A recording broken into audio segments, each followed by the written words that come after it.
দিচ্ছে কিন্তু বন্ধবিলা।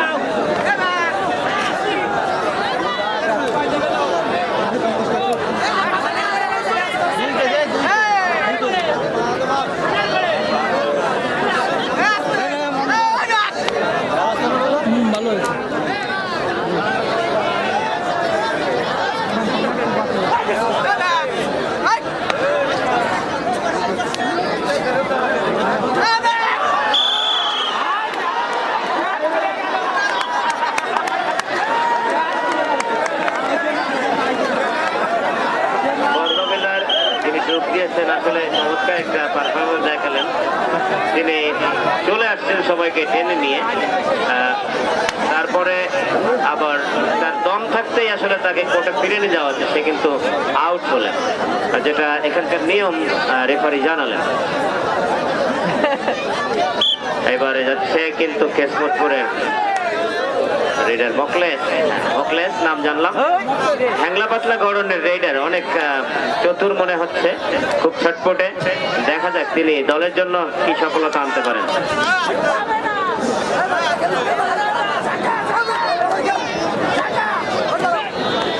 মকলেসকে ট্যাকেলের চেষ্টা, কিন্তু দারুণ পারফরমেন্স, একজনকে আউট করে ফেললেন নিজ ঘরে মকলেস।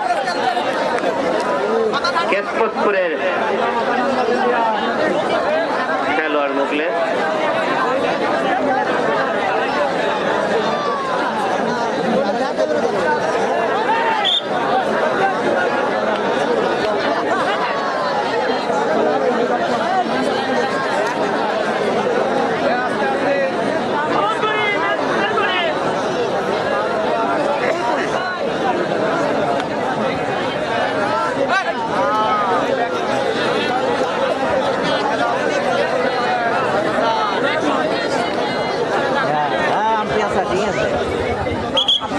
একজনকে আউট করে ফেললেন বন্ধবিলা রেডার।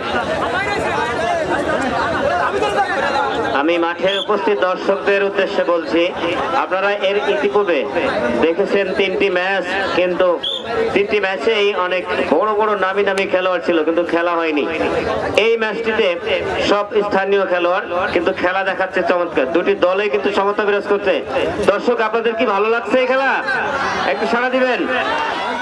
আসলে কিন্তু খেলোয়াড় বড় হোক ছোট হোক যাই হোক, খেলায় যদি প্রতিদ্বন্দ্বিতা হয় সেই খেলাটিকে আমরা আকর্ষণীয় খেলা বলতে পারি। তো আমরা সেই এক আকর্ষণীয় একটি ম্যাচ কিন্তু আমরা এই মুহূর্তে দেখতে পাচ্ছি, আমাদের উপহার দিচ্ছে বন্ধবেলা এবং কেশবতপুর, এবং খেলাটি সুন্দরভাবে সুনিপুণভাবে পরিচালনা করছেন আজকের ম্যাচ রেফারি মহিউদ্দিন মন্ডল। চমৎকার তার পরিচালনার পদ্ধতি।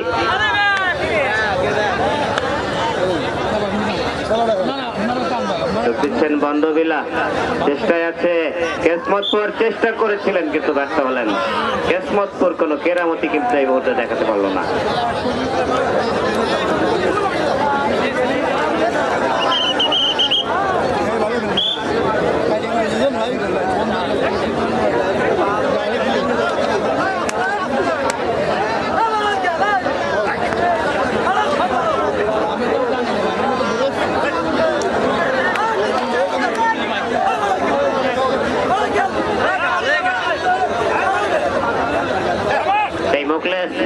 মুকলেস কিন্তু ফিরে গেলেন।